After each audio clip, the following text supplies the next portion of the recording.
Welcome to Capturing Christianity. I am Cameron Bertuzzi. Today we're looking at MrBeast, and we're asking, should Christians stop watching his content? Or really, should Christians prevent their kids from watching MrBeast content? I guess it does still apply. The question more generally, like, should Christians just in general stop watching his content? We're going to answer, or hopefully provide, some thoughts on this content. We actually have a lot prepared and to discuss with you today on this topic. I've invited a philosopher of gender. I know he doesn't actually like that title, but he writes on the philosophy of gender. He's written articles, and just a great friend and a good Catholic guy, Dr. Tomas Bogardus. This is his, fifth, sixth appearance on the show. You've been on a lot. I don't know. So I've lost I'm count, always, but I appreciate you having me back. yeah, I'm always looking for opportunities to have you on the show. So Yeah. to give you guys a little bit of context, and Thomas, you probably, it might be good to just hand it over to you at this point because you've done all the background searching on this topic. So MrBeast, if you don't know, he is currently the #1 YouTuber in the world. He has, 148 million subscribers? It could be more since the last time I looked. He has several channels, and he's got more subscribers than that across all the channels. Yeah, and if you look at his recent videos, all of his videos get over 100 million views. It didn't start out that way, but now currently, as of the last few years, his popularity has just grown and grown and grown. And there's a sort of controversy that happened recently where a guy, Chris, I say guy, he's transitioning, so I believe it. And also, if you look at his Instagram, he's accepting all pronouns. So I'll just use the same pronoun actually that MrBeast used in a recent tweet, him. So Chris, he recently came out as he's transitioning. And so this has caused quite a controversy because he's been featured in MrBeast content since pretty much the beginning.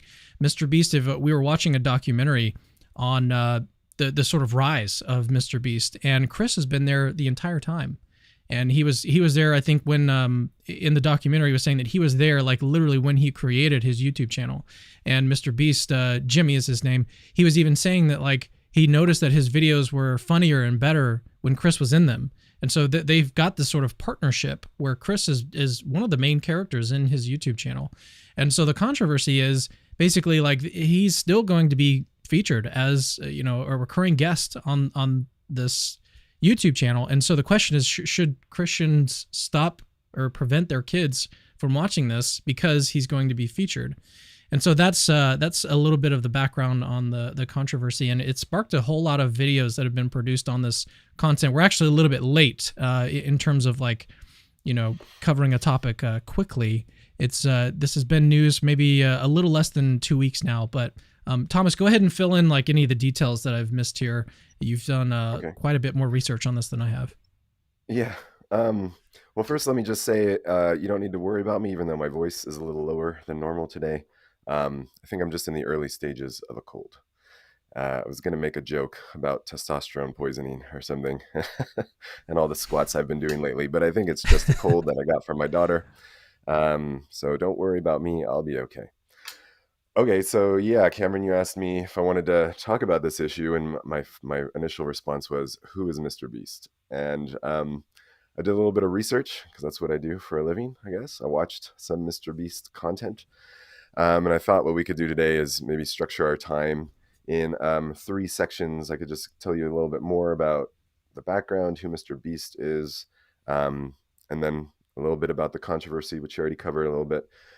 And then, the question you wanted to address was, should Christians watch MrBeast content? Should Christians let their kids watch MrBeast content? So that's what I thought. It's important actually to mention that we're going to be answering the question of the stream at the very end of this video. So actually what that means is that you have to stick around. You have to stick around until the very end to get our thoughts. Yeah. I'll share some of my thoughts. I mean, my thoughts are way less developed than Dr. Bogardus. He actually sent me like a 6-page outline of his thoughts, and they're all very, very good and very interesting. So you definitely want to stick around and hear what he has to say on this issue. But Yeah, continue. You might have noticed that it was version 5 that I sent you, and that was actually substantially cut down from previous versions. But something I've learned from watching MrBeast content is we should probably keep this to a tight 12 minutes if we want to get Mm. like 150 million views. That seems to be one of the tools he uses to game the algorithm.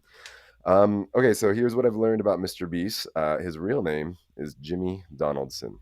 He was born in Kansas but raised in North Carolina. He's currently 24 years old. It's like the most He boring is name ever. Jimmy Donaldson. Jimmy Donaldson, right? That's a super boring Yeah. name. I mean, actually, what an interesting little tidbit, and I watched this in the documentary that you sent me.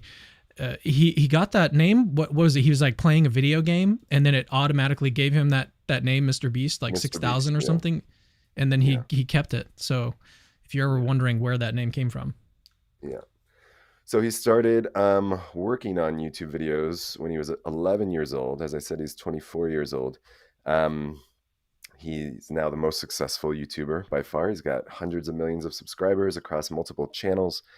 And he's one thing that I learned from watching these videos about him and videos he's made is he's got a very single-minded focus on pursuing YouTube and becoming the most successful YouTuber. That's like the driving ambition of his life, and he's accomplished it at a young age. So good for him. I mean, we have to take our hats off to his ambition and hard work and perseverance. He actually dropped out of college in order to pursue YouTube full time. And from the very beginning, the goal, I take it in your case, Cameron, you came to YouTube because you had an idea to produce an apologetics or to bring Christian philosophy to a wider audience. That was your goal. yeah. My impression watching these documentaries about Mr. YouTube, about MrBeast is, I guess we could call him Mr. YouTube now. Yeah, we literally could call him Mr. YouTube at this point. His goal from the very beginning was just to get views and get subscribers. And it didn't seem well, like he wanted to make he it sounded like to me that he wanted to make a living out of this. Yes, yeah, wanted to make a living out of it. He wanted to be successful. But it's not like he came to YouTube. He didn't come to the platform with an idea of the sort of content he wanted to make. He just wanted to make whatever content maximized Would views get and views. clicks. Yeah. And so in the early days, he was just trying everything. And one thing he tried was just counting to 100,000. I guess that was one of the early videos. You can watch a video of him. I didn't watch this, but I guess he made a video of him counting to 100,000, which got a lot of views for some reason. There was one video I watched of his a long time ago where he said Logan Paul, which is another really popular YouTuber. He said Logan Paul, I think 100,000 times, and I was like scrolling. I didn't obviously watch the whole thing, but I scrolled through various points to see what was going on, and he was literally just saying Logan Paul, Logan Paul, Logan Paul, Logan Paul, and he was like clicking his little mouse to like, yeah. In the video was like 17 hours long, if I remember correctly. It was pretty crazy. Okay. Yeah, I saw another one where he's cutting a plastic table, like one of those, picnic tables you take to an event or something, cutting through a plastic table using only plastic knives. So that must have taken a while too. And I'm sure he went through a lot of like those little disposable plastic knives you get at a fast food place. Okay, he's gotten wrapped in like 100 layers of saran wrap. This is the sort of thing he does, just physical challenges. The sort of thing that would occur. I guess. Yeah, well, yeah. I think he's had this in common. It seems like a lot of the content on his main channel is still these sorts of like bizarre physical and mental challenges or adventures. The kind of thing that would naturally occur to like a 15-year-old boy, I think. Like, let's try to cut through this table using plastic knives and so on. Okay, but yeah, even recently, these videos he's making now are featuring extremely expensive adventures and stunts and elaborate sets. And he's gotten to the point where his videos are funded by really high-level corporate sponsorship. So he'll do like an ad read in the middle of the video, and that's what's funding the video, I guess. And then he's also making money from YouTube displaying ads during the video. Okay, so that's what he's up to. That's the sort of living that he's making. And I thought maybe we could just watch a little clip of, I think it's his most recent video that you have queued up. In this video, it was again, it's 3 weeks ago, I believe. Yeah, okay. April 1st. Yeah, what's interesting is because the videos are so expensive and take so much time, he doesn't. I've heard him say he would love to release videos twice a week, and that would be a way to maximize the algorithm. But because they're so expensive and take so long, he's doing like 2 a month or something. Okay, so let's watch a little clip of one of these videos. All right, yeah, this one we're starting at about the 10-minute mark. Oh yeah, We're just so gonna just a watch little about a minute background. of it. Yeah, this video. Can you hear me still, or am I muted? You can hear me. I can still hear you. Yeah. So in this video, the premise is he's going to ride on a $1 plane ride, like $1,000 plane ticket, like a $10,000 plane ticket, and then finally a $500,000 jumbo jet, like private jumbo jet. So this is the end when he's at the most expensive ticket. So he spent $500,000 to rent this private jet. Oh yeah, and isn't this clip important because it shows Chris in here? Yeah, and this is the most recent video, so you can see, I guess, yeah, it would have been nice to, if you were interested in what's going on in this co-star's life, you would have wanted to watch an earlier video, but you can see the most recent video now and what's going on with Chris these days. All right, here we go. Another bedroom. What'd you find? My dibs. The bedrooms on this plane are way more extravagant. Gold-plated sinks, multiple showers. Wait, what's in there? That's the toilet. This plane comes with its own theater, a lounge that can seat up to 12 people. And then over here is the living room. This is like a bigger couch than what I have in my house. I just want you to know, you've only seen a third of the plane so far. There's more? What? Oh, got some good stuff. You can call a flight attendant to your bedroom. If we could do this every time we fly, I'd live in the air. Whoa, what is that? Sorry, I'm turning the lights on and off. How did I miss this room? Like, we walked around the whole plane. And in case you thought you saw everything, there's also massages on this plane. How is it, Carl? It's amazing. So I really just shouldn't. Gentlemen, how were we able to afford this plane? I would say only our fans. And because of that, we invited a bunch of random subscribers on this $500,000 plane ride. Have you ever flown on a private jet before? No, this is my first time. And it's the most expensive one on the planet. I've never seen anything like this on a plane. All right, we'll pause it there. Yeah. Okay, so that gives you an idea of the sort of content on MrBeast's channel. It's very much a spectacle. It's basically like a TV show. Like he's a TV show producer now. Yeah, very short little episodes of a TV show. And again, what the sort of brand that he's been cultivating seems to me is something like he is presenting himself as fun, sort of wholesome, apolitical, gonna have some adventures on this channel. And yeah, like I said, there's going to be some sort of spectacle, usually involving spending or giving away large amounts of money. That's what happens. They run over cars with tanks. They give away like hundreds of thousands of dollars to people. You just saw there, they put a bunch of fans on the plane and they were going to take them to Disneyland or something. So again, you could see why this would be attractive to children to watch. It's like, it's sort of a relentless assault on your senses. It's like very expertly edited, quick cuts, you know, here's some amazing food, here's some amazing airplanes, we're going on an adventure. So that seems to be the brand. And it reminds me, watching it, I don't know about you, but it reminds me of when I listen to like pop music. The sense you get is this music was designed intentionally by experts to be popular, to be catchy, right? It's like to be appealing to your ears. Same thing, I haven't eaten at McDonald's in a long time, but when you eat that sort of food, when you eat like processed food or mass-generated food, again, you get the sense that like this was designed just to taste good, just to be appealing to my senses. It wasn't designed to appeal to like refined senses. It was just designed for mass appeal. That's kind of the impression I get watching MrBeast content. There doesn't seem to be much of a theme or a message beyond just we're trying to do whatever it takes to maximize views, to have like crazy adventures and get as many people to watch as possible. So I guess that was my impression of watching the content. The aim is just to sell as much as possible, get as many clicks as possible, get as many views as possible. There's a sort of, it's just a kind of relentless, like mechanistic efficiency to the content. So yeah, and as I said, like if counting to 1,000 were the way to do it, that's what he would do. And as I said, he already did that. He already tried that. So it seems safe to say that he would do whatever it takes to maximize views, maximize clicks.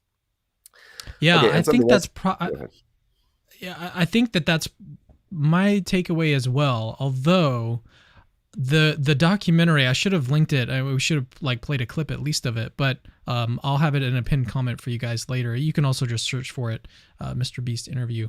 It was filmed about a year ago at this point. Anyways, in the interview, which is really well done, he's talking about his sort of philanthropy and his desire to make others feel good through giving them like large amounts of money that they were not expecting.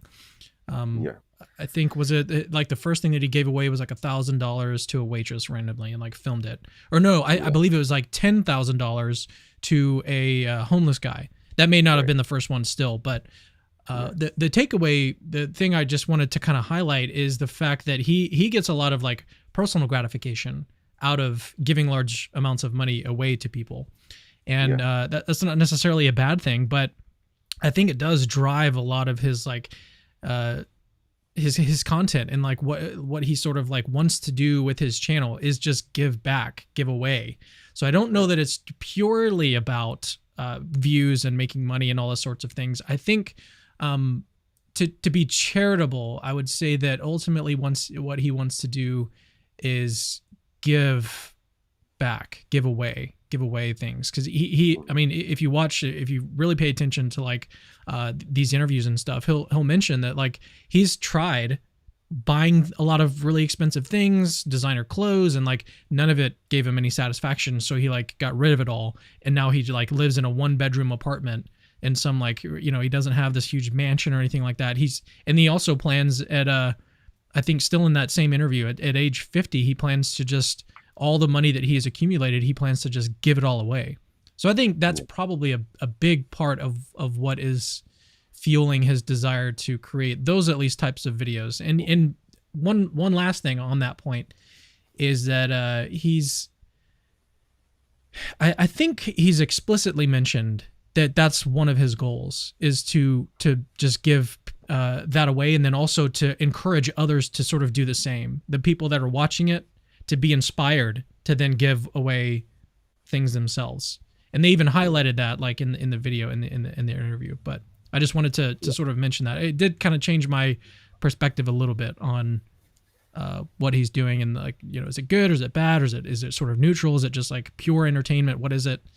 So yeah, any thoughts? You know, I think that's important to point out. And at least when I started watching it, if you had asked me, like, what would be the upside of succeeding at YouTube or something, what would be the upside of being the largest YouTuber?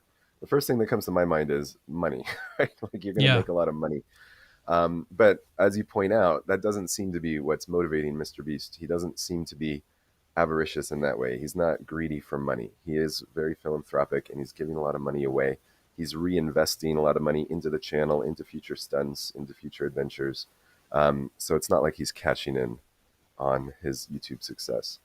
So I think that is worth mentioning. But what I was trying to say was, I think it is still at the same time the case that he is motivated by his own admission in his own interviews.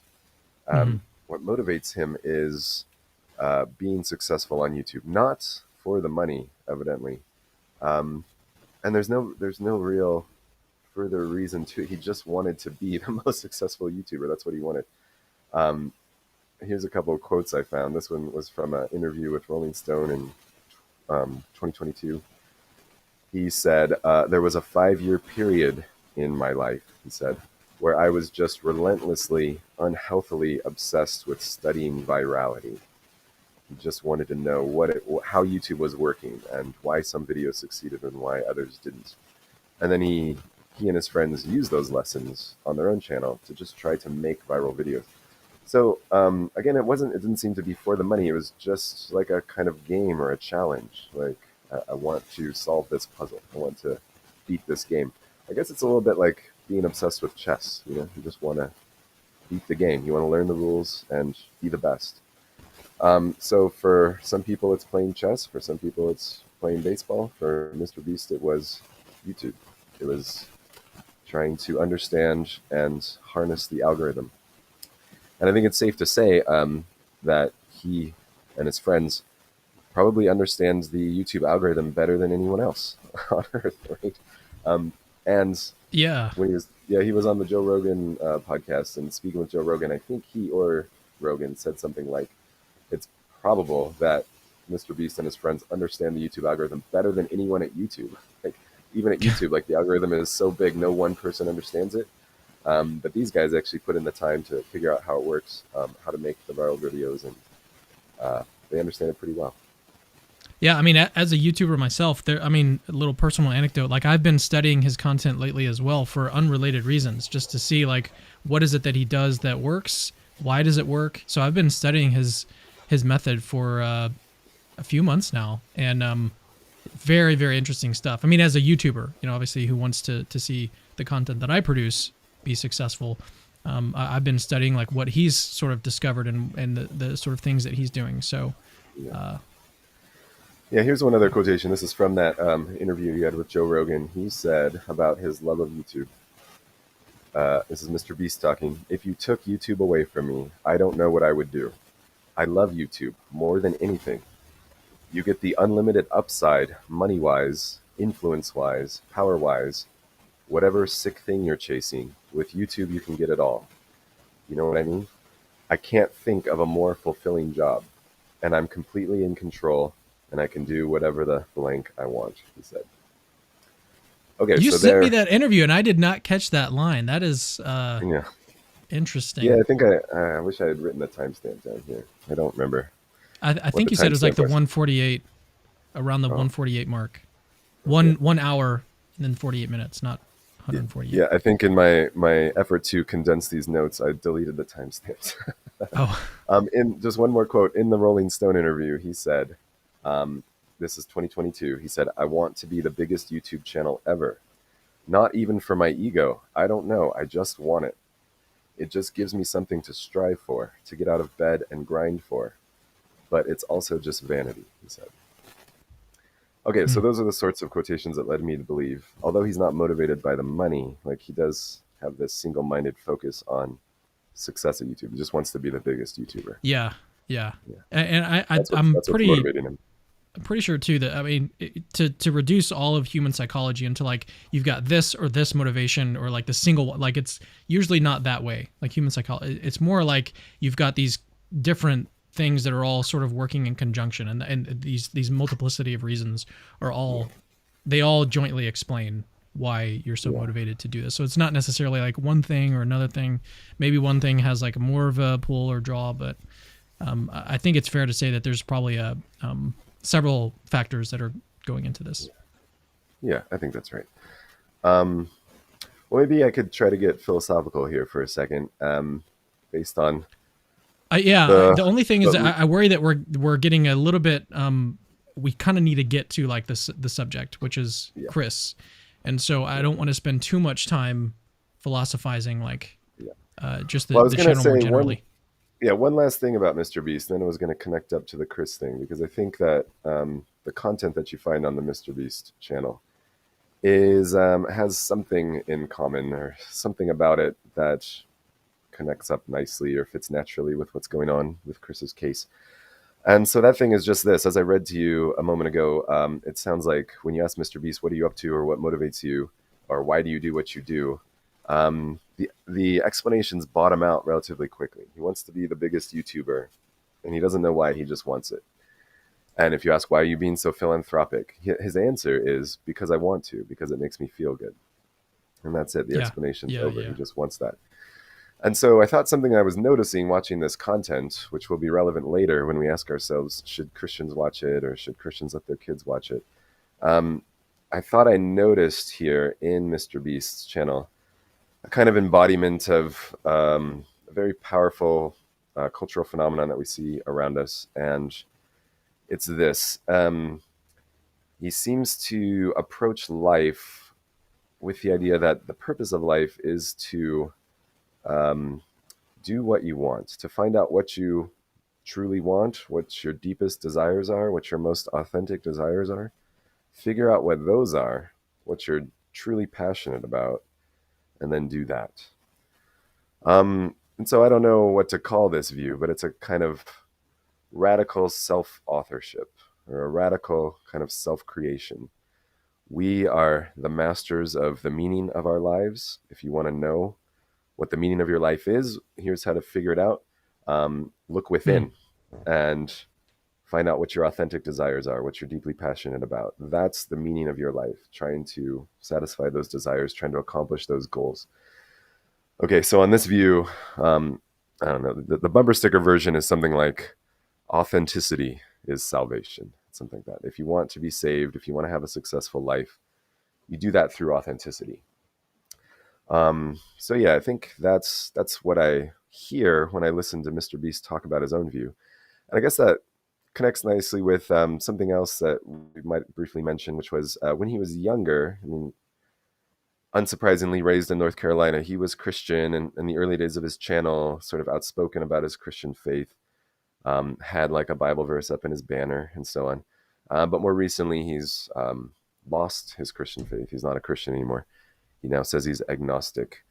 And so there too, we're seeing in MrBeast the embodiment of a kind of post-Christian America. Like we've got an individual here who himself is post-Christian and struggling to, put together a coherent life plan on that basis. And his goals and activities and projects are no longer justified within a Christian framework.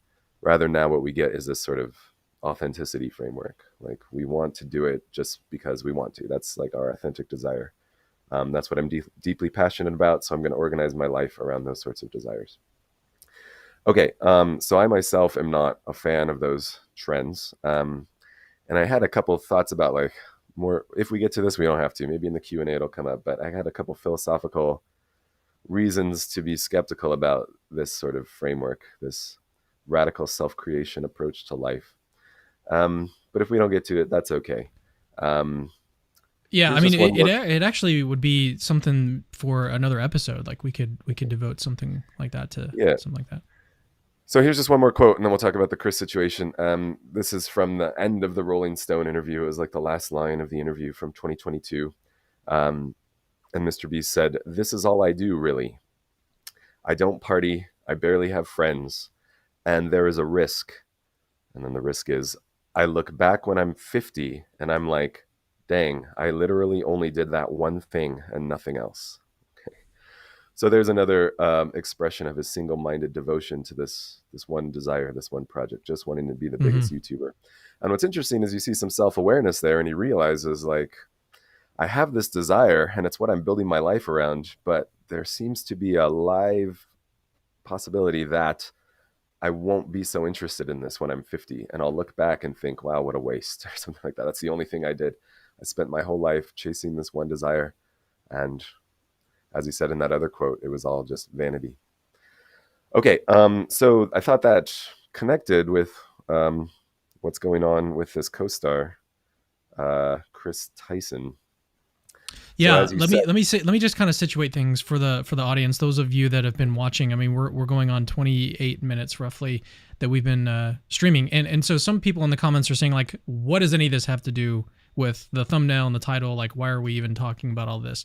What I think this is the value that I see in this is that most of the content that you see on this issue is very surface level. Like they haven't gone in and really analyzed, like, what is MrBeast all about more broadly, more generally, and how does that impact, how does that weigh in on the current situation that's happening? So it's not just that we have this Chris issue, it's also like the more general issue of like, what type of content should you be consuming on YouTube more generally, and just in life, like what should you be spending your time on? And so that's kind of like, I think all of that is relevant. The background information on MrBeast's channel and his motivations and the reason behind the content and all that. I think all of that is going to be relevant when you're trying to give an assessment of like, should you let your kids be watching this channel? There's not just this single issue. The whole question is, this is just kind of like the cherry on top, maybe is a way of looking at it. Like this Chris issue is getting us to really think about this question. What should we be watching? What should we be spending our time on? So that's why I think it's all relevant. It is leading up to it, and we're going to right now get into this sort of controversy. But I wanted to sort of situate people and let them know that this is not all for naught. This is all going to pay off. Yeah, thanks, Cameron. So you invited a philosopher on to talk about this, and something philosophers like to do is look for patterns, right? Look for like deeper explanations or deeper patterns. And so that's what I see when I watch the MrBeast content, this sort of like emphasis on authenticity and radical self-creation. And I think once you see that, you'll understand what's happening with Chris is just one more example of that same sort of cultural phenomenon. It's one more example of that powerful cultural current that we see around us. That now that it's been pointed out to you, if you hadn't noticed it before, maybe now you'll notice it a lot. So what's going on with Chris is he has announced that he's, well, I guess what he says is he hasn't decided on how he identifies yet, and he's still accepting all pronouns, but is starting to present in a much more feminine fashion, has been on hormone replacement therapy. Okay, so it looks like Chris. Yeah, he's divorced his wife, I believe, and he and his wife or ex-wife have a son. Yeah, we have a young son. Okay, so Chris is going through some changes, has recently identified as bisexual as well. So sexual orientation is changing as well. And what's interesting, I mean, this is really none of my business, and I don't even feel comfortable talking about it, but this is a public figure, and it's a public phenomenon, and this channel gets millions of views, and Christians are trying to decide what to let their kids watch. So that's why I think it might be okay to comment on it. But I think when you hear Chris talk about these changes, again, the justification is very much like what you hear from Jimmy Donaldson, from MrBeast. The justification is in terms of like, this is my authentic self. This is my true self. This is who I really am. And I need to make these changes in order to realize that. Okay, so that's the connection I wanted to make. Like it was always there in the channel. Post-Christian MrBeast is a really prominent representative of this sort of view of life, that we're the masters of the meaning of our own life, and the purpose of life is to look within, find your authentic desires, and satisfy those. And again, that's like a broader cultural trend that we see all around us, and I think that what's happening with Chris is another example of that.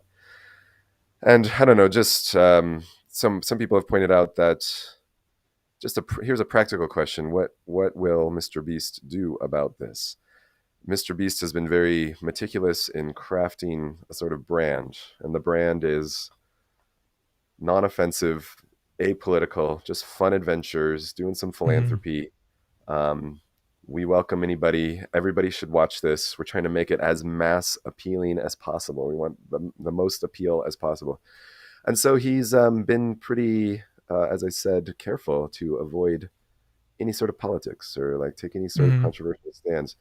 Because again, like what's driving him is the desire to be the most successful YouTuber, to get them as many clicks as possible. So it's sort of like a politician who wants as many votes as possible, you know. And so take the fewest stands as possible. Take as few stands as possible. But now he's sort of forced to take a stand. Either way you go, like either he sticks by his friend and is loyal to his friend, which I think is good. It's good to be loyal to your friends. And Chris stays on the show. But that is a political statement. MrBeast will thereby be alienating some portion of his fan base. Or MrBeast, Chris is no longer on the show. Either he leaves voluntarily or MrBeast asks him to leave. I don't know. Chris is not on the channel anymore. And that too will alienate some of MrBeast's fan base. So I think that's one of the reasons YouTubers are talking about it so much, because you got the most successful YouTube channel that's been a sort of model of how to make viral videos that get massive amounts of clicks and views.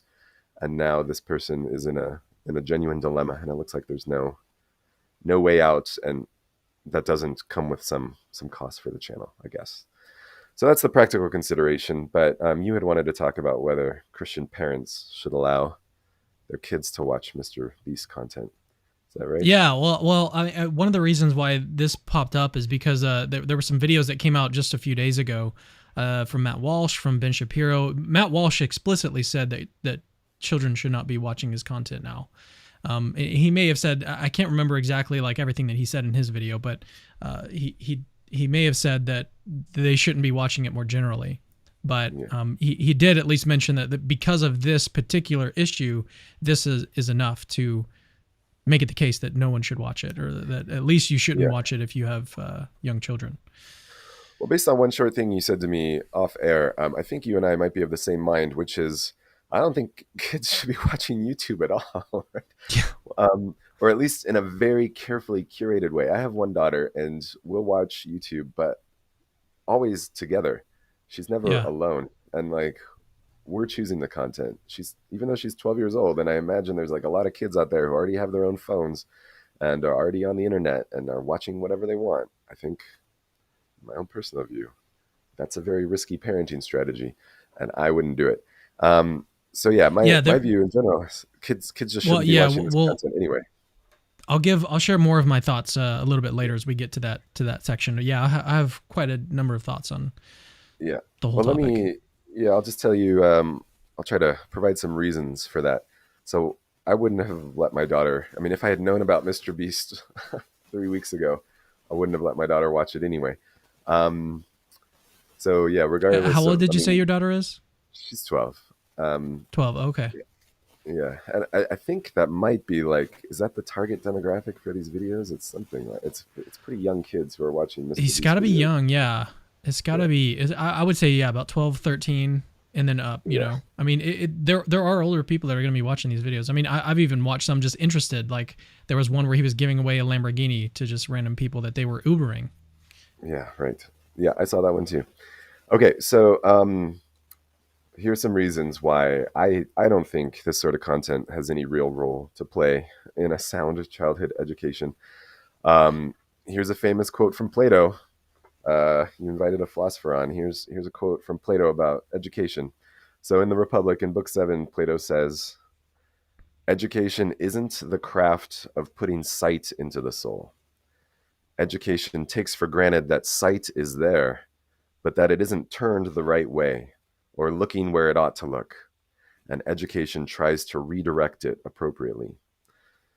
So what Plato's saying is the purpose of education is to train a child to recognize and genuinely love the true, the good, and the beautiful, to develop those sensibilities and to develop a sincere love for what's true and what's good and what's beautiful.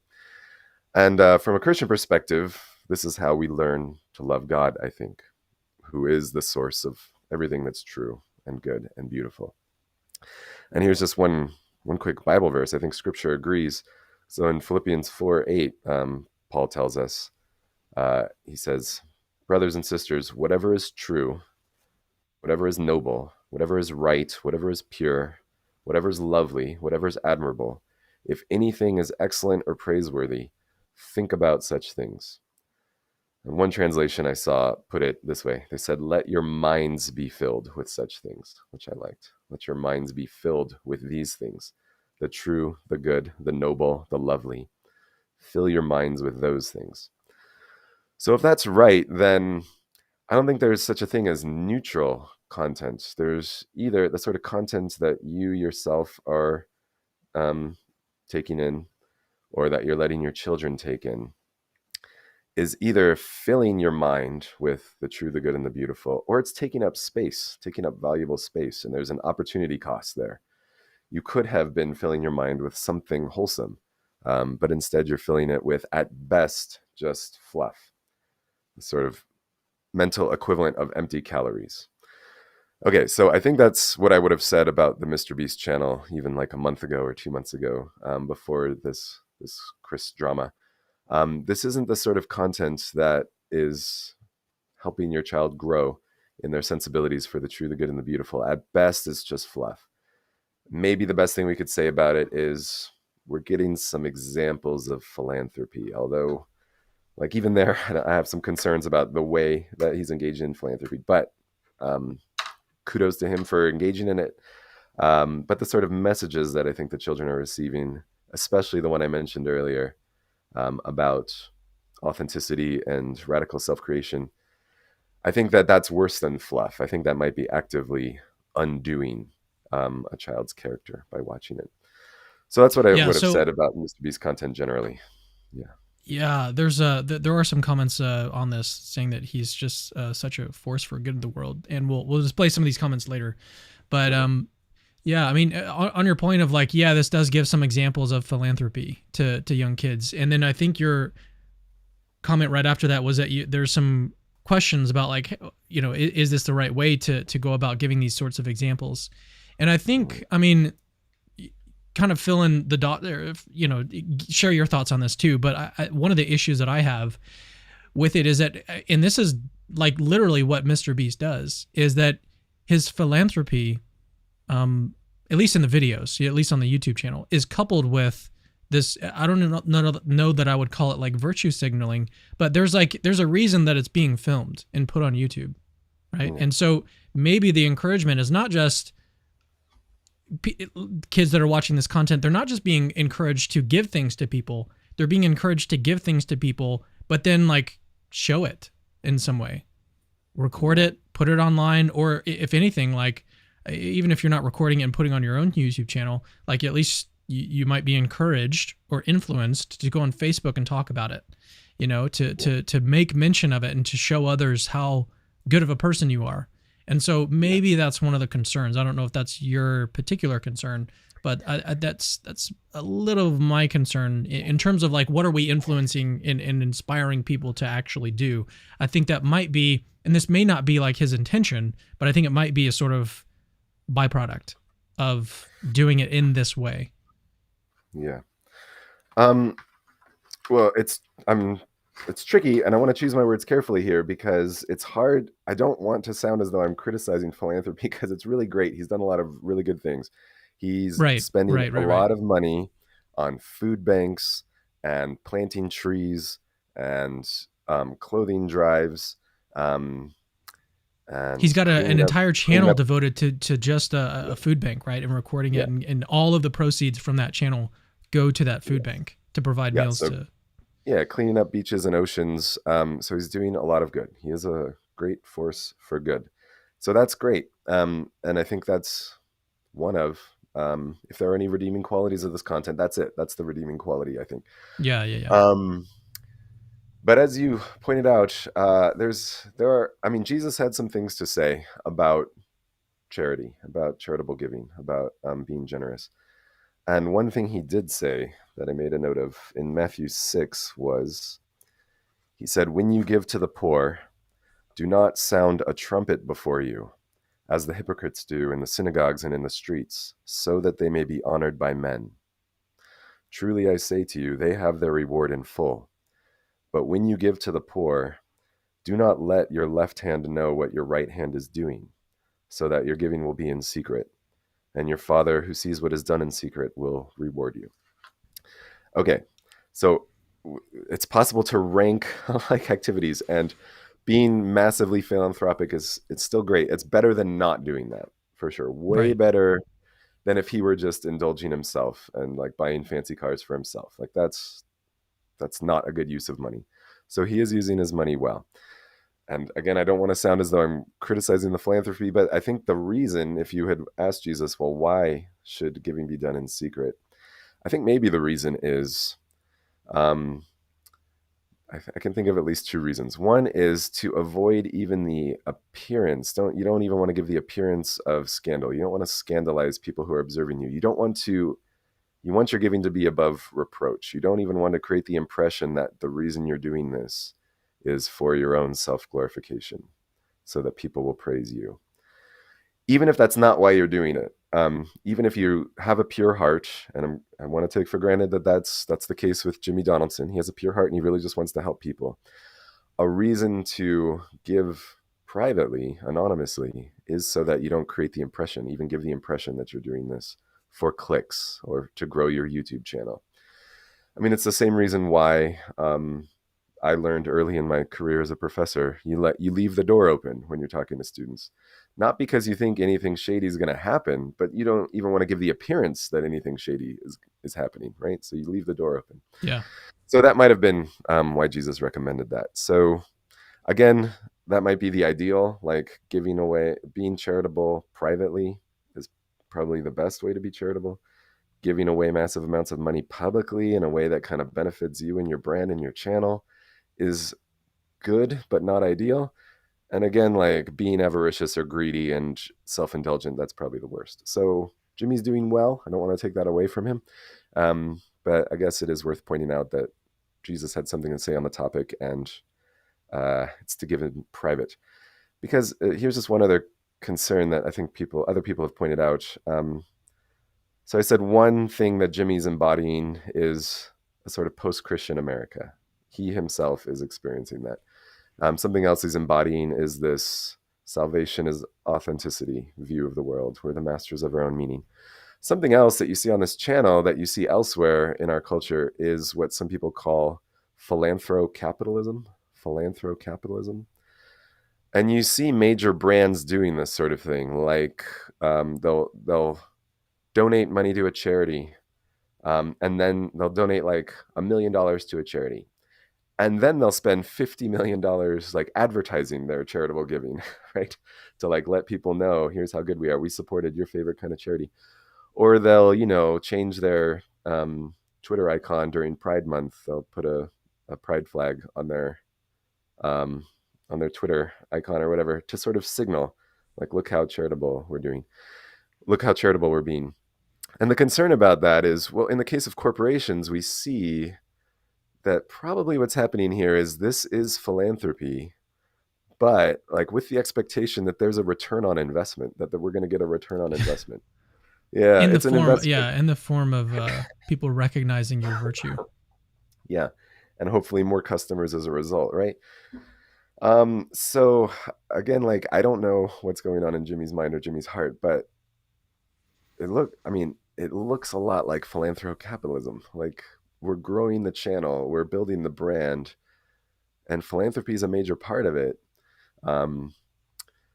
But he has certainly seen a return on that investment. I don't know if that's what he was looking for, but he has certainly seen a return on that investment in the form of more views and a bigger channel, and now he's the largest YouTuber.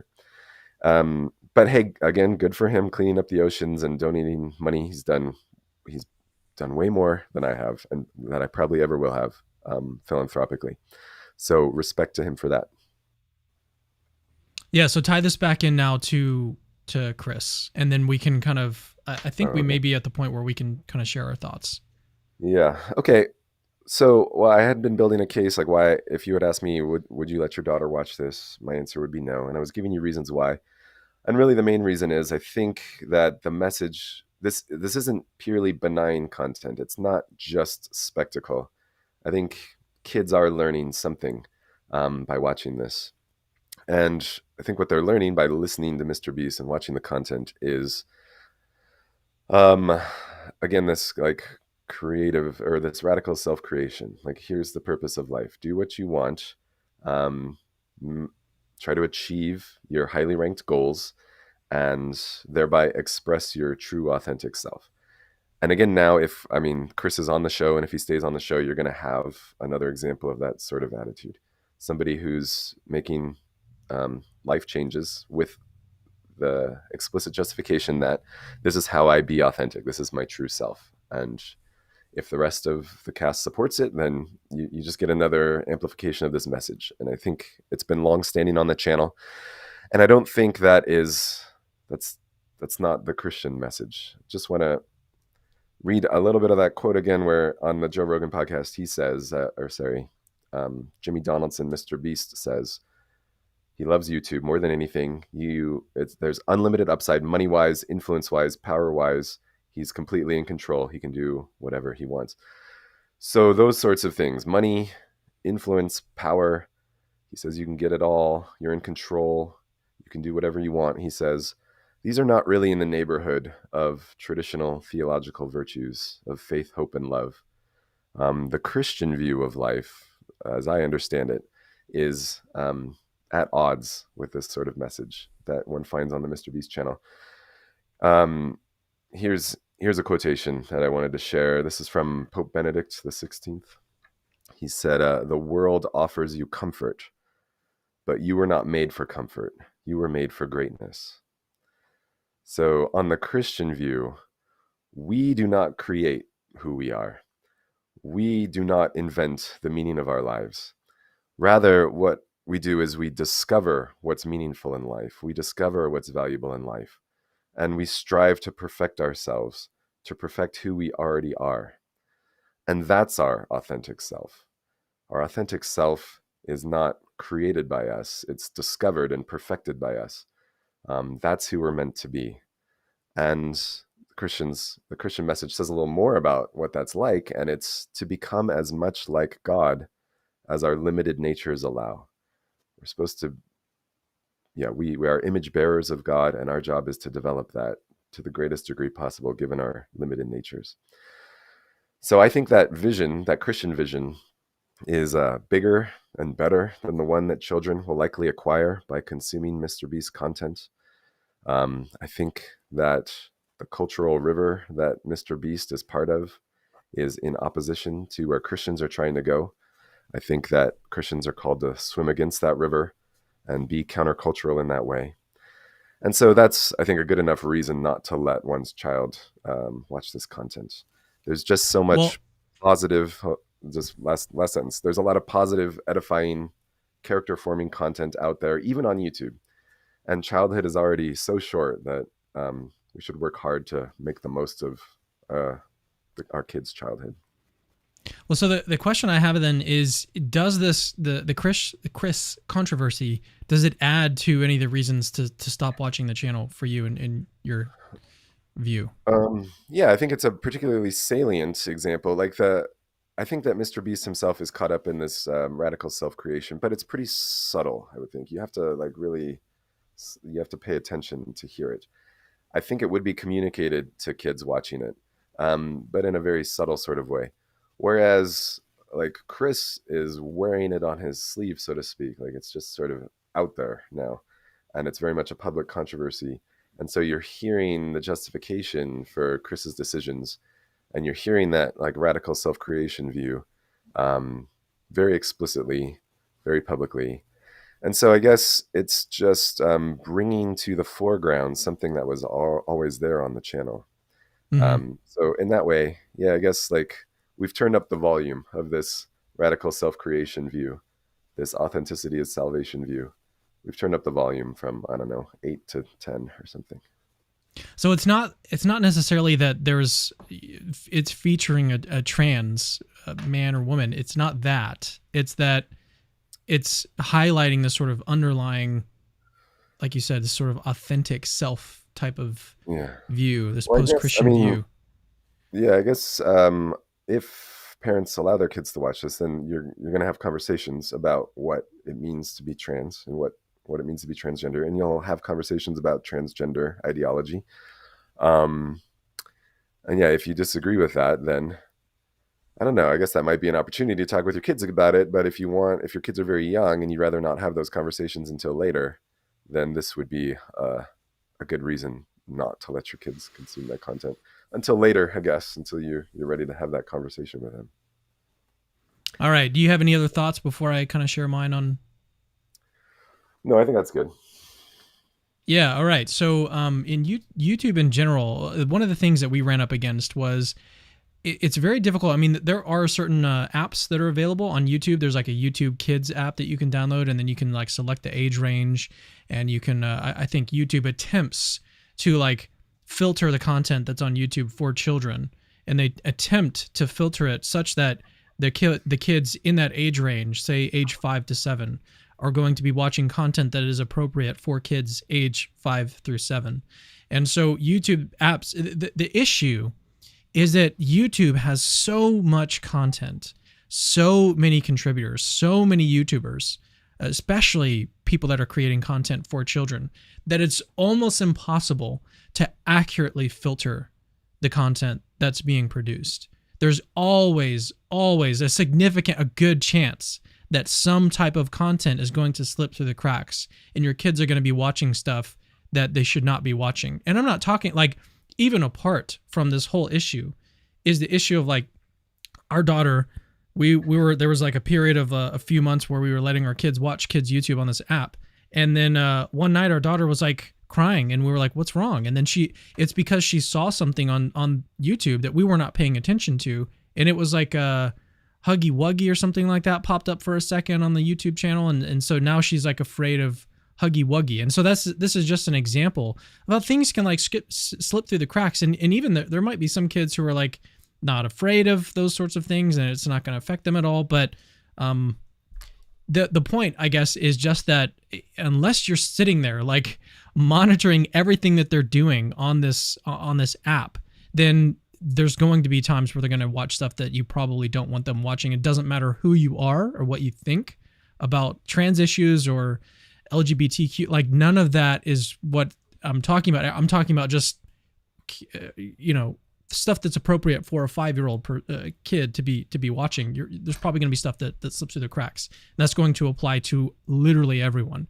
And so that's why one of the big reasons why we don't let our kids watch YouTube, that's probably the biggest reason. Another reason is that it's really annoying to listen to. That's way more practical. So like if you actually listen to like what kids are watching on YouTube, it's a bunch of people like playing video games or just like, it's really, really annoying. And so that's another reason. It's not as big of a reason, but it's another reason that we don't let our kids watch YouTube in general.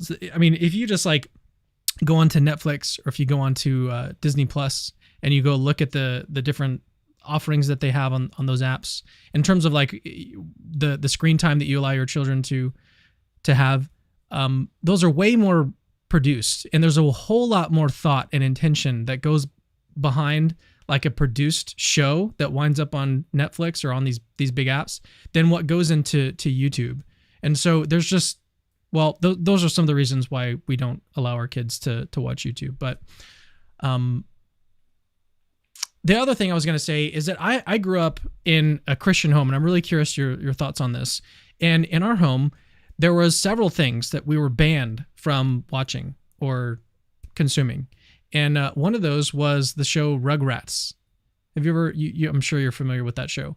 And the reason why we were... I was going to say, I think I'm a little, like, I missed it because I'm a little too old for that, but I am aware of the show. Yeah. Yeah. I was mainly asking if you were aware of it, but yeah. So Rugrats, it's a very like harmless show about some babies that like do things. Anyways, we could not watch it because my parents didn't like the name Rugrats. They thought that it was like kids are not Rugrats. They're better than that. Anyways, the question that I've been thinking about leading up to this stream is, did that help me in any way? Preventing me from watching Rugrats, did that like make me a better person, make me a better Christian? Were there any practical benefits that came out of that? And I don't know of any. And part of that, I think, is because I was thinking like what the sort of decision matrix that you could create, and like, should you let your kids watch this? Should you not? If you do let your kids watch it, that's one thing. I mean, the whole question here is like, should you prevent your kids from watching it? So if you let them, then there's not really much else to discuss. But if your decision is to not let them, then the question is, well, why are you doing that? Why are you preventing your kids from watching this? And if it's just like the kid is too young to understand these things and you're just going to prevent them from watching it, that's not really going to help them in the long run. The purpose, I think, of actually preventing your children from watching this type of content should be, and this is what I was thinking like with my own experience, you should always couple your decision to prevent your kids watching stuff with education. Like there's got to be some sort of replacement, some reason, something that you're going to educate your children about that's going to actually help them understand like what's going on. And so I think that my wife and I were talking about this, like if you're going to decide to prevent your kids, and this goes way beyond just MrBeast. It goes like you're deciding what to and what not to watch and what you want to prevent your kids from consuming. And I think that what we kind of decided is that, or kind of came to and concluded, is that if you're not coupling it with any sort of education, then you're not doing a whole lot to actually help them. Because what you could do is you could allow your children to watch this content, but then educate them along the way and inform them on the different views on gender, and then let them just kind of see and because they're going to get exposed to it like regardless. Like it's going to happen, especially if your kids are in public school. Like it's going to happen. And I just think that education is a really important part here, that it's not just enough to just prevent your kids from watching things. I think what's really going to make a difference and an impact and is actually going to help your kids is to educate them.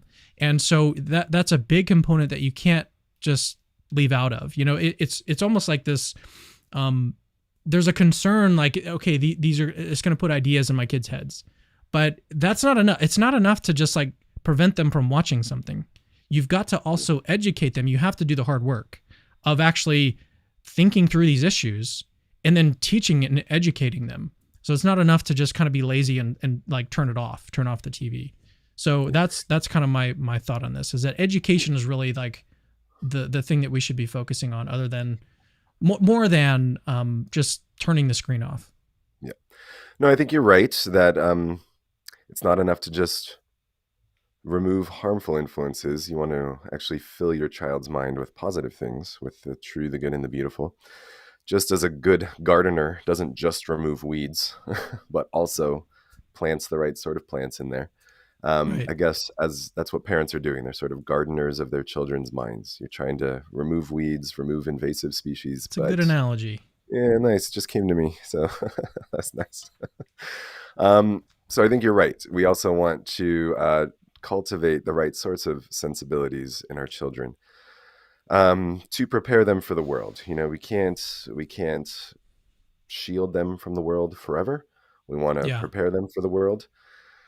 But at the same time, I mean, you do want to keep an eye out for dangerous, insidious sorts of thoughts, especially at young ages, when your children are laying the foundation, and a little mistake will reverberate up through the whole structure. Just as when a ship is sailing across the ocean, a minor miscalculation in their trajectory eventually makes a huge difference. And I think that there's a kind of dangerous, insidious thought out there in the popular culture, and it's something like, you can be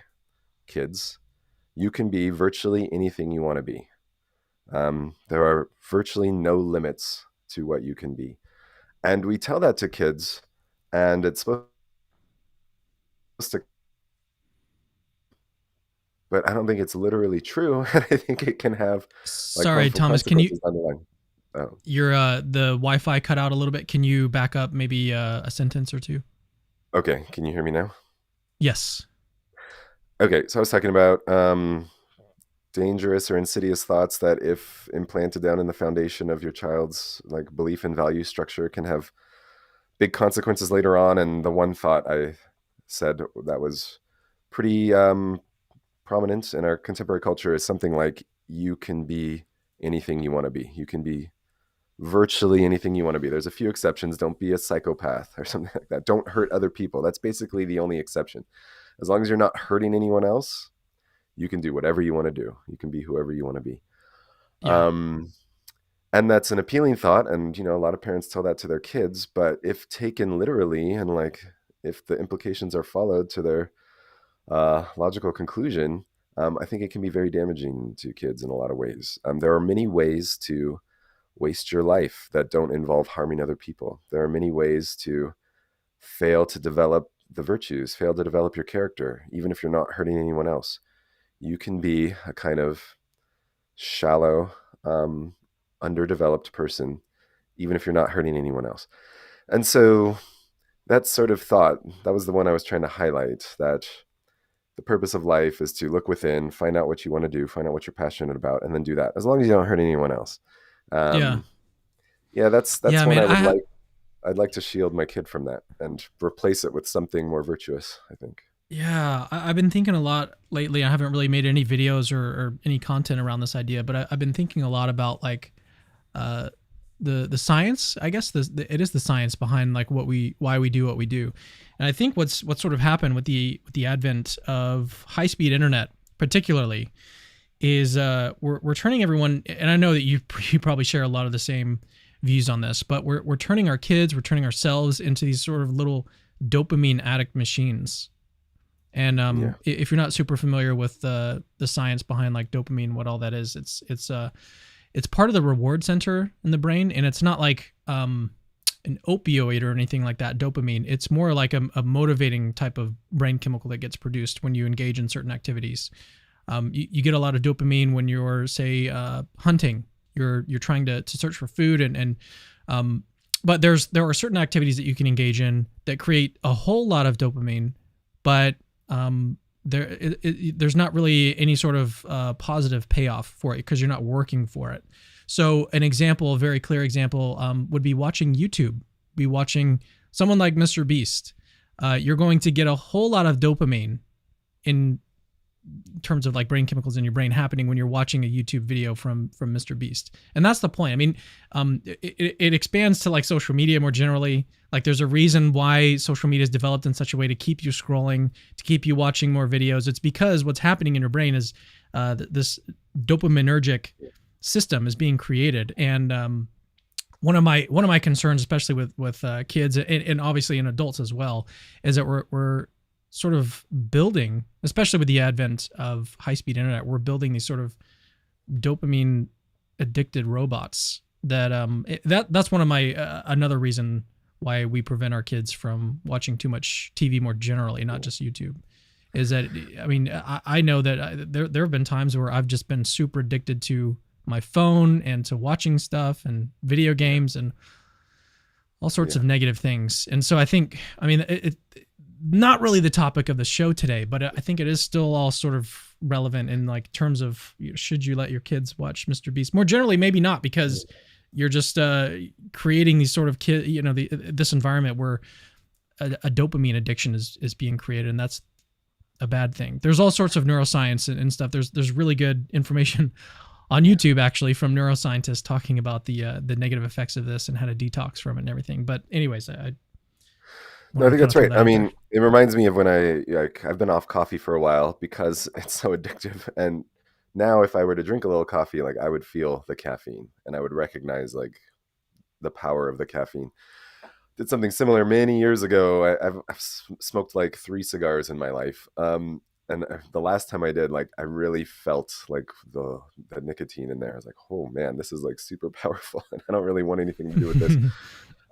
And watching MrBeast content, I had a similar kind of experience. I was like, I can feel why this is so addictive. Like I can see why. Like I want to keep watching. I want to see what happens. You next. have to keep watching and it's built in such a way, like very smart for in terms of YouTube and algorithm and all that. It's like really, really smart. He puts all the best content at the end. And that's just like a basic thing about YouTube. Like you want to have the best content. We even did it in this show. I was like, stick around to the end and you can see like our thoughts on this. And so it makes a lot of sense to like try to keep people watching the videos and stuff, because it's better for the YouTube algorithm. But that's like explicitly what it's for, is to keep the sort of dopamine train running. Yeah. There was like one loose thread I just wanted to tie up really quick. You had asked me, I wanted to say something a little more directly about the fact that it looks like there is now a channel for trans ideology to make its way onto the MrBeast show. And you wondered, like, is that an additional reason not to watch the show? I wanted to answer that a little more directly. You and I have done some shows previously. I shared some of my own research about gender issues and trans ideology. So I just wanted to say a little more directly, you can watch those videos if you want to hear more about my own views. I just wanted to say directly here that I would be concerned about any sort of advocacy or expression of trans ideology on the shows that my daughter's watching. And it's because I think that a lot of it, based on what I've learned about it, a lot of it, it's just unclear what's being said. A lot of words are being used in revisionary ways with revisionary definitions, and it's just unclear what's being expressed. When somebody says, I'm a man or I'm a woman, it's often unclear, even to the speaker, what they're saying. And insofar as it becomes clear, when it's clarified, a lot of what's said in trans ideology is false. And so for those reasons, and the fact that if somebody becomes convinced by this or caught up in this, there are often large implications. Sometimes there will be hormone replacement therapies or surgical interventions. There will be large implications for a person's whole life. So because I think the ideology is often unclear, often false, and can potentially have very large implications, I think that's her reason why I would be very cautious about letting my 12-year-old daughter watch it. Yeah. Yeah, and this is, again, coming from someone who's really studied this. You've published articles on this. We've had several shows on Capturing Christianity about this topic. So it's not as... I did actually want to bring something up to you. I just remembered. There was someone, when I first posted the link to the show, there was someone saying that, like, I hope this show isn't going to be transphobic. And I was wanting to ask you, like, what do you think that term means? when people use that term? What are they actually intending to convey? Yeah. So I don't think I don't think that they want to say that like you're actually afraid of the transgender movement or anything like that. I think they want to communicate something else, but I don't know what it is. Yeah, well, I'm reminded of something Alvin Plantinga said about the term fundamentalist back in the day, many years ago. So, like, fundamentalist had a very precise meaning. And it was actually a book, I think it was a collection of essays called The Fundamentals, published by the Bible Institute of Los Angeles, Biola University. And so a fundamentalist was somebody who like was defending those core fundamental doctrines of Christianity. And it was really like a minimal kind of Christianity that was being defended in that collection of essays. So that's what fundamentalist meant. That's not what it means anymore. And it's come to just be, I guess, sort of in theological conversations, it's just kind of a smear. If you call someone a fundamentalist, it's just a pejorative. It's like it's almost purely pejorative. But what Plantinga said was, it's come to mean something like, okay, I have to clean up the language a little bit. This is a little bit uncharacteristic from Plantinga. I'll clean up the language. He said something like, it's come to mean stupid son of a gun significantly to the right of me theologically. That's what it means when somebody says it's stupid son of a gun significantly to the right of me theologically. That's all it means. So you're just saying like, you're stupid and I don't like you and you're sort of in that direction from me ideologically. I think transphobic means something like that. And there's a lot of words like that in contemporary discourse where it had a literal meaning, like an actual sort of fear or phobia, but it certainly doesn't mean that anymore. And now all it means is you're stupid and I don't like you and you're in that direction from me ideologically. So I think that's what it means. And if you ask like precisely what it means, you can get examples, but you never get a really clear statement. It's basically just anyone who disagrees with or opposes trans ideology. That's enough. If you just disagree, that's enough to get the label. Yeah. Yeah. So I worry that if you abuse a word like that, it kind of loses all force. It just, you want your insults or your pejoratives, you want them to have a little bit of punch. And if you overuse them, then they lose their power. All right. So what do you think about switching to Q&A? How much more time do you have? We should have ironed this out before the show started. I could do like a half an hour at least. Yeah. Okay. Yeah, I've got a meeting in half an hour, but I've got a meeting in half an hour, but we should be able to get to most of the questions by then. We'll see. We'll see how far we can get. There's one guy who's been sending in questions. He sent in 4, Brian Stevens. So we'll get to as many of these as we can. MrBeast is a force for good in this world. He has spent his fortune on things like a food bank for his local community. He does more than you see. Yeah, and I mean, I can kind of talk first on this one. Yeah, I think we've even highlighted several times that we're not saying that he's bad for any of that, right? That's not, all of that is really, really, really good. It's just some of the concerns that we raised earlier about like the way that you actually go about doing this. There's different levels of good that you can do with your philanthropy. Yeah. So yeah, and I also want to just quickly add, like I did mention something Jesus said about giving in private. So as I think I said there were at least 2 reasons why Jesus might have said that, and one reason was you want to avoid even the appearance of scandal. You want your charitable giving to be above reproach. Same reason I leave my door open when a student's in here. Same reason I wouldn't like go out to dinner with a woman who's not my wife alone. Like you just wouldn't do that, even if it was totally innocent. Like you just want to avoid the appearance of scandal. So that's one reason. But another reason was, I mean, Jesus was very focused on like your internal character. And he was concerned about a lot of religious hypocrisy of the day, which focused on like external behavior rather than internal character. And so I think what he was recommending was like, you should really focus on your internal character and your motivations for giving and keep those pure.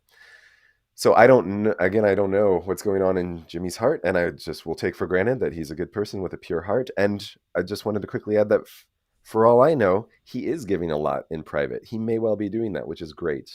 And even the public stuff is great as well. All I pointed out was, at least sometimes, and especially in some of the interviews in that documentary that you and I watched, Cameron, I'm pretty sure he said something like, reflecting on those early videos, one thing he noticed was when he gave away money, he got more views. And so that sort of explain that here's the appearance of scandal, right? And this is what we want to avoid. Is that why he's doing it? Is that why it's so public? I mean, that's why these corporations that we've talked about donate in such a public way. It's a kind of virtue signaling. That's why some of the like John D. Rockefeller and Bill Gates and so on, they give in a very public way. It's to build a brand and for positive publicity. It's a kind of philanthrocapitalism that you might think we should try to avoid, as much as we can. But I totally grant he's done a lot of good in the world. Good for him. That's a redeeming quality of the content. Still on balance, right. I wouldn't let my kid watch it. Yeah. All right. Brian has another question here. Says, if you don't, it doesn't look like a question, more of a comment. If you don't even want your kids seeing LGBT people, that is bigotry. Full stop. We strive to be welcoming and better. Don't be a bigot. Oh. Yeah, so I think bigot is another one of those words that has changed its meaning. I mean, now it's sort of a smear. I mean, if you look it up in the dictionary, it means something like, I have looked it up. It's something like closed-minded, or, yeah, maybe I'll just look it up real quick.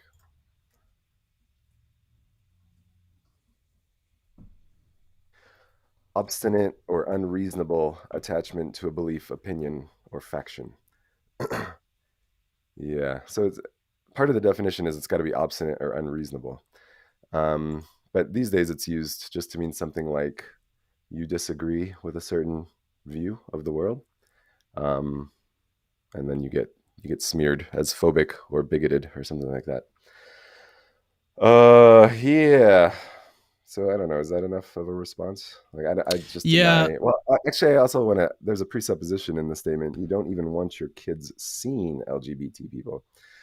No, the concern about the MrBeast channel was like messages that are being communicated through the sort of activities they're engaged in, the justifications that MrBeast gives himself of his activities, the justification that Chris gives of his own activities. That's the sort of message or positive endorsement of a view of the world that I disagree with. And so, yeah naturally, I'm going to try to, especially when my child is young, fill her head with things that I think are true and good and beautiful, and avoid messages that I think are false. Yeah, I mean, it's good to. I was thinking more about that. Like, it really is important what the message is behind the content, and I mean that's why Disney has put like a lot of their older movies, like their older kid movies, they've put them on like the adult channels because they don't think that some of the messages that are being communicated in these older films are appropriate for kids these days. So it's just, I guess the point is that it's very common to be concerned about that with kids. What is the actual message being conveyed here? And so I think that's kind of like your thought, obviously, is that the wrong message is being conveyed. But another thing I was thinking about is that the content, maybe one of the messages that's being conveyed is philanthropy is good and to give to others. And in that sense, it's worth watching. It just for that. Yeah. But I was getting to a but it does seem mostly, I would say mostly, like mindless content. It just like most of it is just, I mean, the video of him counting, saying Logan Paul 100,000 times, like that is mindless, right? Yeah. It's not, there's no redeeming qualities about that other than sort of shock value. And like, did he actually do it? Someone I'm sure went through and like counted every time that he actually said it to see whether or not he did actually say all those times. So I guess one of my concerns would be that the content is sort of mindless and there really is no obvious message that is being conveyed. There might be some like subliminal message that about philanthropy, the good of philanthropy that is being conveyed, but mostly mindless, mostly just mindless content. And even kids, like they may not even pick up on any of that. Like the messages that you're trying to send them, they're probably not even going to pick up on that. Like this comparing the $1 versus the $500,000 plane ticket, like what is the message there? Maybe like halfway through, at the very end, they invite the subscribers on and they give them, tickets to Disney World or whatever. Like maybe that's like part of what's supposed to be one of the messages of this, other than just mindless content. Anyways. Yeah. Well, I guess I would just add, I don't know if many of the videos are meant to have a message. They're literally designed, I think, to just be watchable. Just be consumed. Yeah, just be consumed. And so in that way, I guess I also wanted to point out with respect to the philanthropy consideration again, it is possible that MrBeast content has good qualities, and yet still, and so there's a reason to watch it. But still, on the whole, there are more reasons not to watch it. It's like, there are some redeeming qualities of like a Big Mac or McDonald's food, or I don't know, pick junk food. You can point to something in like a potato chip bag and say, well, check it out. It's got protein or something like that. Yeah. This Big Mac has protein. Okay, yeah, sure. I grant that is a good thing. It's good to eat protein. We need protein to live. But still, on the whole, there are better things to eat. There are better choices you can make. Yeah, and I was going to say something similar about like pop music. Like, I think I mentioned earlier, when I watch the MrBeast videos, I feel like I'm listening to pop music where it's just a kind of brutal, mechanistic, relentless attempt to be catchy. And most pop music is super formulaic. And like once you catch the formula, you can't unhear it. And I think the most concerning thing about pop music is it doesn't seem to be designed so as to be beautiful or to say anything particularly true or good. It's just designed to be catchy. And even if there are some redeeming qualities in a bit of pop music, there's better music out there. Even if there are redeeming qualities in a Big Mac, there's better food out there. Maybe there are redeeming qualities in MrBeast content. I grant that there are. I just so think what you're saying, much better content out there for kids. So what you're saying is that kids should be watching VeggieTales and only VeggieTales. Well, to be honest, I'm not super familiar with VeggieTales. I think we watched it like once or twice, and I wasn't even really impressed with VeggieTales. But that's not what our daughter Totally a joke. watches. Yeah, totally a joke. I was only thinking that because I see VeggieTale memes so often on Memes for Jesus, their channel. Anyways, all right, let's move on. There's 3 more questions we'll get to. So Brian, he has got another one. Question to Dr. Bogardus. Let's say he has a brother and his brother comes out as trans. Would he limit his children's interaction with his brother? Oh, wow. Yeah, so I'm all for hypotheticals like this, and I think they are worth thinking through. To be honest, I haven't thought through this. Let me see if I can think of something similar that's actually happened to me.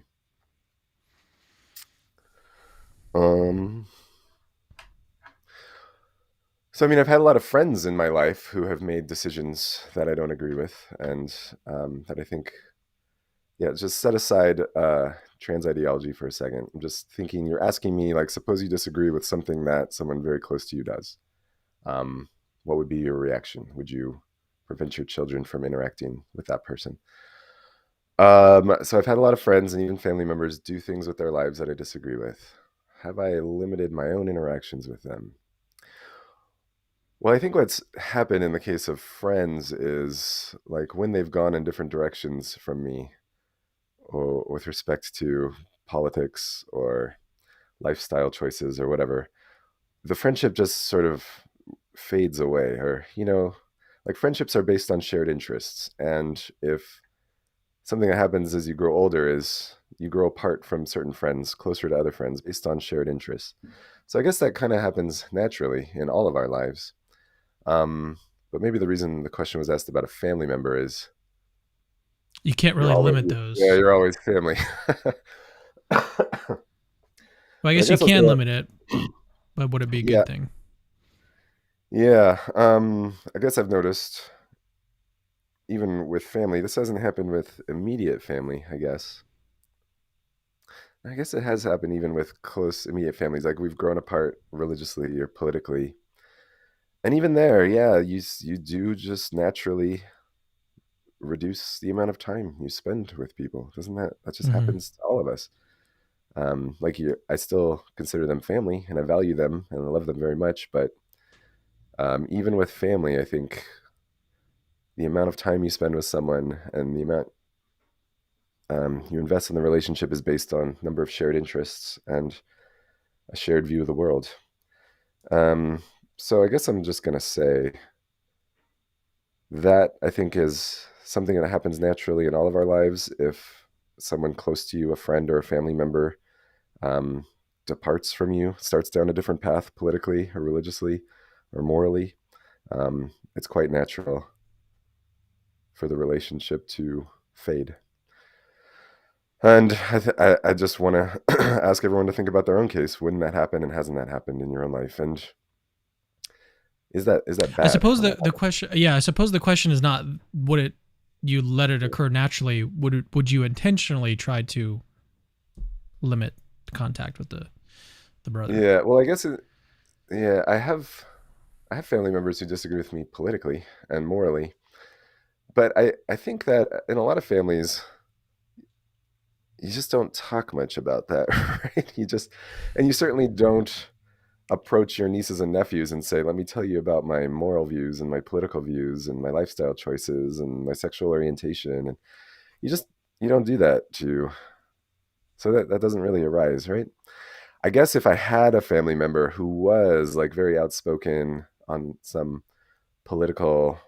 had some political agenda or some moral agenda or something like that I disagreed with, and they were going out of their way to like preach or indoctrinate to my kids, yeah, I would consider that a problem.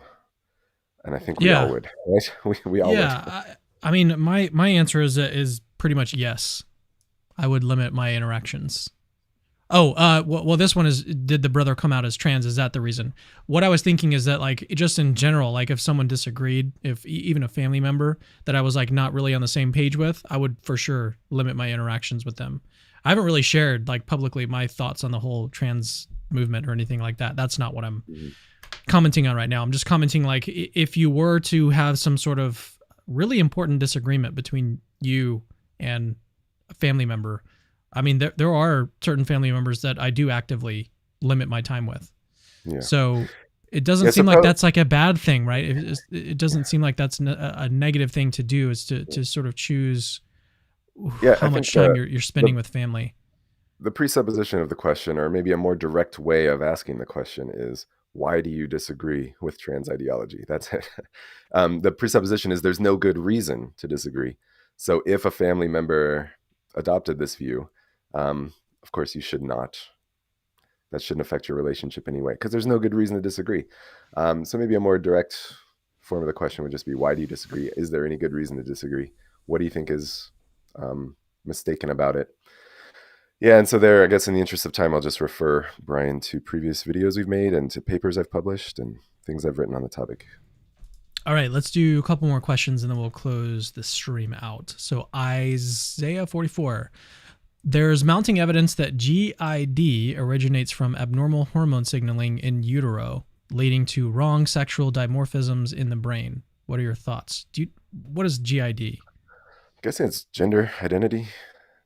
Gender identity disorder. Maybe dysphoria? I don't know. Yeah, to be honest, I'm not familiar with GID. Maybe it originates from abnormal hormone signaling in utero, leading to quote unquote wrong sexual. Yeah, I guess the question is, well, surely there's some like physical explanation of gender dysphoria. Because, I mean, it's insofar as you think there's a relationship between the mind and the brain. And I think there is, even though I'm a dualist about the mind and the brain. I think there is a relationship between the mind and the brain. And so I'm pretty sure that anything that's going on in me mentally, there's going to be some physical correlate. There's going to be some physical explanation. I mean, just in the case of like me feeling pain, like if I pinch my hand right here, pinch my wrist, I feel pain. So there's a physical explanation or a physical correlate of what's going on. So presumably, I mean, that's the case for a lot, probably all our mental states, all of our mental conditions. There's going to be some underlying physical explanation of why it arose. I'm not sure much of interest follows from that. Yeah. Yeah, I don't know if it's not like that would, if we were wondering, like, are there any moral implications of this? The fact that there's a physical explanation of your mental states. I don't know if there are moral implications. Sometimes there are, like sometimes a certain kind of physical explanation does exonerate a behavior or exculpate somebody. Like if you're committed of a crime, but you can really prove that you were insane or that you were the victim of some drug or something like that, so that it was out of your control what you did, then yeah, that would be exonerating, exculpatory. But other times, I mean, presumably when any crime is committed, there's like a physical explanation of what was going on in the person's brain when the crime was committed. And at least sometimes we think the person's still responsible. So these are all just general comments about a general observation that there's a connection between our minds and our brains. And I take the general question to be something like, are there any moral implications of this? And I'm just going to say in general, no, there's not. So all right, that's the best I could let's do one last question from Caleb Jackson. He's actually been a guest on the show. We were talking about miracles. He says, should Christians be equally upset about divorce, fornication, obesity, etc. in media? It seems LGBT issues get more negative attention than other sins. Yeah, I think this is, I'm sure you've got a lot of thoughts on this. Oh yeah, I think that Christians should be concerned, especially, yeah, I think our culture has lost its concern, lost a great deal of concern about divorce. I mean, it used to be a very big deal. Back in the middle of the last century, like that was the debate of the time.